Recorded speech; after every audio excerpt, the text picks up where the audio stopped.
Bismillahirrahmanirrahim. Assalamualaikum warahmatullahi wabarakatuh. Pada kesempatan kali ini kita akan belajar di kelas 7 babnya yang ke-12 ya, yaitu materi Al-Khulafaur Rasyidin, penerus perjuangan Nabi Muhammad SAW. Adapun submateri yang akan kita bahas adalah Abu Bakar As-Siddiq.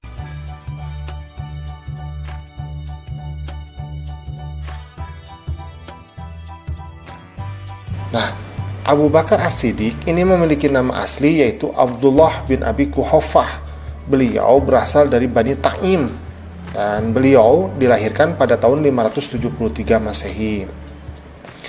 Jadi Abu Bakar ini diberi gelar oleh Rasulullah As-Siddiq, artinya orang yang membenarkan, karena beliau adalah orang yang pertama mempercayai dengan adanya peristiwa Isra Mi'raj. Nah, apa saja sih keutamaan dari Abu Bakar As-Siddiq? Yang pertama adalah beliau termasuk as-sabiqun al-awwalun. Jadi as-sabiqun al-awwalun ini adalah orang-orang yang pertama masuk Islam. Nah, yang pertama masuk Islam dari kalangan sahabat itu adalah Abu Bakar As-Siddiq ya. Bahkan Abu Bakar As-Siddiq pun ini adalah teman yang sangat dekat dari Nabi masih muda ya. Kemudian yang kedua, Abu Bakar As-Siddiq adalah sahabat yang paling dekat dengan Nabi Muhammad. Jadi mereka sangat akrab sekali ya, karena sudah berteman dari usia yang muda sekali. Kemudian yang ketiga, Abu Bakar As-Siddiq adalah orang yang mendampingi Nabi dalam hijrah.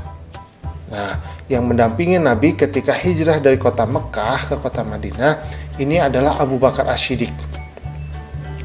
Kemudian yang keempat adalah Abu Bakar As-Siddiq ini merupakan mertua dari Nabi Muhammad, karena beliau adalah ayah dari Siti Aisyah binti Abu Bakar. Nah, jadi sebetulnya perjuangan Abu Bakar As-Siddiq dalam Islam itu sungguh luar biasa, karena seperti Nabi, hampir seluruh hartanya itu dikorbankan demi perjuangan Islam ya. Kemudian apa saja jasa Khalifah Abu Bakar? Jadi apa saja jasa Abu Bakar As-Siddiq ketika beliau menjadi khalifah? Yang pertama adalah pengumpulan Al-Quran. Ini adalah rekomendasi dari Umar bin Khattab.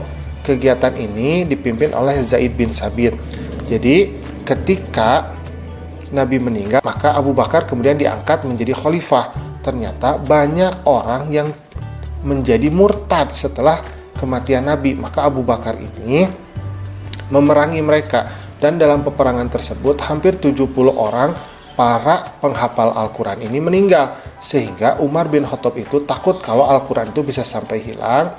Kemudian meminta Abu Bakar As-Siddiq untuk mengumpulkan Al-Quran dengan dipimpin oleh seorang penghafal Al-Quran, namanya adalah Zaid bin Thabit ya, Zaid bin Thabit namanya. Kemudian yang kedua adalah memerangi kaum murtad, kemudian yang enggan membayar zakat dan nabi palsu, yaitu Musailamah Al-Kadzab dan Sajah binti Tamimiyah. Jadi ketika Abu Bakar menjadi khalifah, banyak orang menjadi murtad, dan kemudian ada juga yang tidak mau membayar pajak, kemudian ada juga yang mengaku-ngaku sebagai nabi. Nah, salah satunya adalah Musailamah Al-Kadzab dan Sajah binti Tamimiyah. Nah, kemudian orang-orang ini diperangi oleh Abu Bakar As-Siddiq ya, sampai mereka pun menjadi kalah. Kemudian yang ketiga adalah ekspedisi ke utara. Jadi Abu Bakar As-Siddiq juga melakukan ekspedisi ke utara untuk melawan Kekaisaran Bizantium dan Kekaisaran Sassanid. Nah, Khalid bin Walid ini kemudian berhasil menaklukkan Irak dengan mudah, sementara ekspedisi ke daerah Suriah juga meraih sukses. Jadi bangsa Arab pada saat itu dijajah oleh dua kekuatan yang sangat besar, yaitu Kekaisaran Bizantium atau Romawi Timur dan Kekaisaran Sassanid atau yang kita namakan sebagai Persia.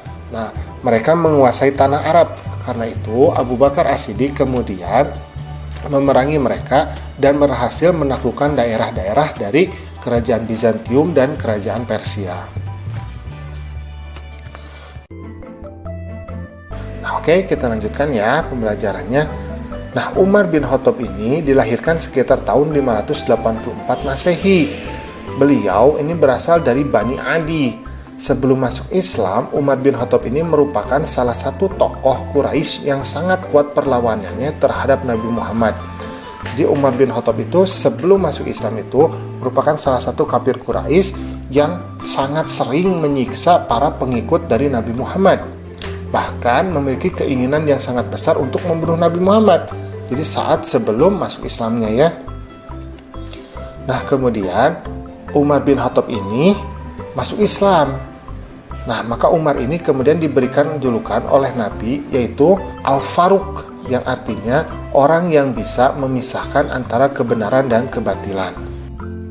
Nah, apa saja keutamaan dari Umar bin Khattab? Yang pertama adalah beliau merupakan salah satu sahabat Nabi yang paling berani dan kuat dalam membela Islam. Jadi ketika setelah menjadi Islam, Umar bin Khattab itu sangat pemberani sekali. Secara terang-terangan menyatakan keislamannya. Bahkan ketika hijrah pun, orang yang melakukan hijrah itu kan sembunyi-sembunyi ya. Tetapi Umar bin Khattab itu mengumumkan kepergiannya. Jadi sangat berani sekali. Kemudian yang kedua adalah Umar adalah sahabat sekaligus mertua Nabi. Beliau merupakan ayah dari Hafsah binti Umar. Jadi salah satu istri Nabi ada yang namanya Hafsah. Nah ini merupakan putri dari Umar bin Khattab. Kemudian yang ketiga, Umar bin Khattab ketika menjadi khalifah hidup sangat sederhana dan sering keluar malam-malam untuk melihat rakyatnya. Jadi Umar bin Khattab ini hidupnya sangat sederhana sekali. Beliau tidak bermewah-mewahan dan setiap malam itu selalu keluar mencari apabila ada rakyatnya yang kelaparan, ada rakyatnya yang kesulitan ya. Jadi sangat luar biasa sekali memperhatikan keadaan dari rakyatnya. Nah, apa saja jasa Khalifah Umar bin Khattab ketika menjadi khalifah?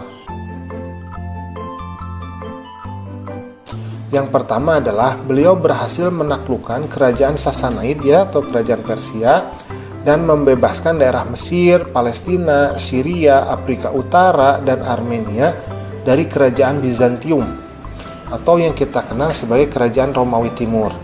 Kemudian yang kedua, beliau membentuk Baitul Mal dan merapihkan administrasi pemerintahan seperti mengangkat hakim, sensus penduduk, dan sebagainya. Jadi Baitul Mal ini berfungsi untuk mengumpulkan zakat dari orang-orang Islam ya.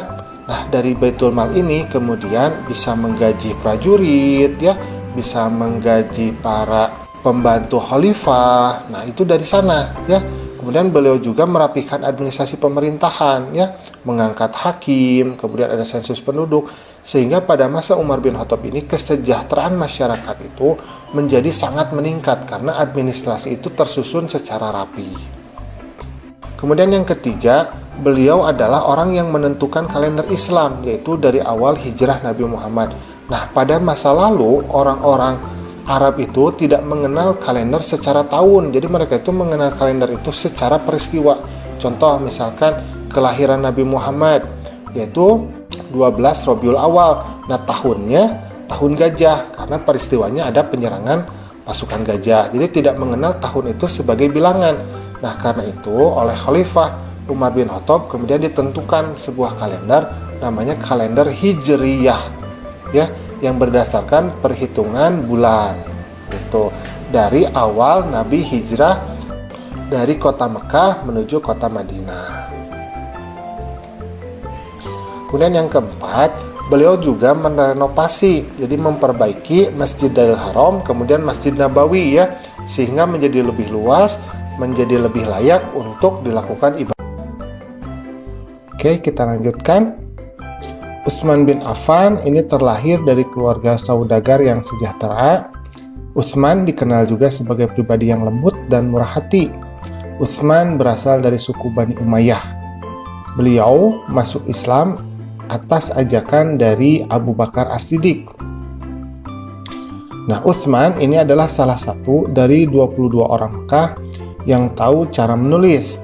Beliau memiliki gelar Dzunurain yang artinya adalah pemilik dua cahaya, karena menikahi dua putri Nabi Muhammad SAW. Jadi Khalifah Utsman ini terkenal karena kedermawanannya banyak sekali kisah yang menceritakan tentang kedermawanan Utsman dan pengorbanan beliau terhadap Islam ya. Jadi sangat luar biasa dermawan sekali. Nah, apa saja keutamaan dari Utsman bin Affan? Yang pertama adalah beliau orang yang sangat dermawan. Beliau pernah membeli sumur seorang Yahudi dengan harga yang sangat mahal saat kemarau, kemudian mempersilahkan penduduk untuk mengambil air dari sana dengan cuma-cuma. Kemudian saat perang Tabuk meletus, Utsman ini turut serta menyumbangkan ratusan unta dan kuda selain uang sejumlah ribuan dirham. Jadi sangat luar biasa sekali pengorbanan beliau terhadap perkembangan Islam ya. Kemudian yang kedua adalah Utsman ini adalah seorang ahli ekonomi dan seorang yang sangat pintar dalam berniaga. Yang ketiga, Utsman merupakan menantu dari Nabi Muhammad. Beliau menikahi putri Nabi, yaitu yang pertama adalah Ruqayyah, kemudian yang kedua adalah Ummu Kulthum. Nah, kemudian apa saja jasa Khalifah Utsman bin Affan?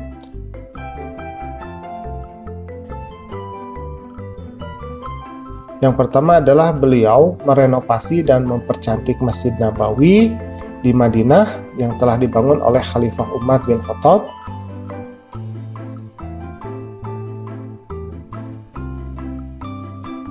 Kemudian yang kedua, beliau membuat mushaf yang standar untuk menghindari perselisihan pembacaan Al-Quran. Jadi pada masa itu ada beberapa dialek ya dalam membaca Al-Quran. Nah, oleh Utsman ini kemudian distandarkan agar tidak terjadi penyimpangan dalam membaca Al-Quran. Kemudian yang ketiga, Utsman bin Affan juga membentuk angkatan laut yang kuat. Ini atas usul dari Muawiyah bin Abi Sufyan yang menjabat gubernur di Damaskus.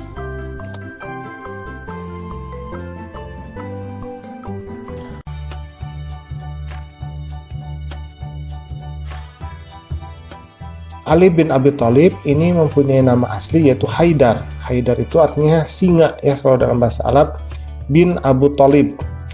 Beliau adalah seorang pemeluk Islam pertama.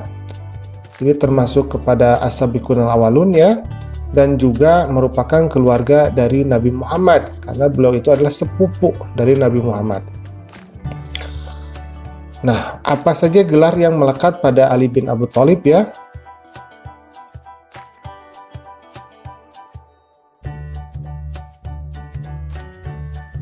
Yang pertama adalah Babul Ilmi, artinya gerbang ilmu pengetahuan, karena Ali bin Abi Thalib ini adalah sahabat yang sangat fokus dalam ilmu pengetahuan. Beliau hidupnya sederhana dan sangat suka sekali belajar. Kemudian yang kedua adalah Karamallahu wajhah. Arti dari gelar ini adalah semoga Allah Subhanahu wa taala selalu meridhoinya. Kemudian yang ketiga adalah Abu Turab, artinya adalah bapak debu atau bapak tanah. Sebutan ini datang dari Rasulullah karena suatu ketika ia pernah melihat Ali ini tertidur dengan debu di pundaknya. Nah, kemudian apa saja keutamaan dari Ali bin Abi Thalib? Yang pertama adalah beliau merupakan salah satu as-sabiqunal awalun, artinya orang-orang yang pertama kali masuk Islam dari golongan anak-anak ya. Kemudian yang kedua, merupakan sepupu sekaligus menantu Nabi Muhammad SAW karena Ali bin Abi Thalib ini adalah suami dari putri Nabi yang tercinta yaitu Fatimah Az-Zahra. Kemudian yang ketiga, Ali ini sangat senang untuk mengikuti Nabi dari kecil yaitu ya, kemudian menjadi sekretaris Nabi. Jadi suka menuliskan kalau Nabi misalkan turun wahyu, maka Ali tuliskan gitu ya. Kemudian apa saja jasa Khalifah Ali bin Abi Thalib setelah beliau menjadi khalifah? Yang pertama adalah menyempurnakan bahasa Arab karena agama Islam ini telah menyebar ke berbagai penjuru. Jadi pada saat Khalifah Ali diangkat, agama Islam itu sudah sangat meluas dan tidak semua pemeluknya berbahasa Arab. Sedangkan ajaran Islam disampaikan dengan bahasa Arab. Maka Ali bin Abi Thalib kemudian memerintahkan Abul Aswad Ad-Duali untuk memberikan tanda baca dan mengarang kitab-kitab nahwu dengan harapan kaum muslimin yang berasal dari luar Arab ya ini dapat mempelajari Al-Quran dan hadis dengan benar. Nah, maka kita patut berterima kasih ya kepada Khalifah Ali karena berkat jasa beliau ilmu bahasa ini menjadi meningkat, termasuk juga dengan nahwu dan shorof. Kemudian yang kedua adalah membangun pusat kota pada masa pemerintahannya. Jadi beliau ini membangun sebuah kota, yaitu namanya adalah kota Kufah. Nah, sekarang berada di Irak ya, yang kemudian dijadikan sebagai pusat pemerintahan serta pusat pengembangan ilmu pengetahuan. Nah, alhamdulillah pembelajaran kita pada kesempatan kali ini sudah selesai. Terima kasih ya sudah mau menyimak. Assalamualaikum.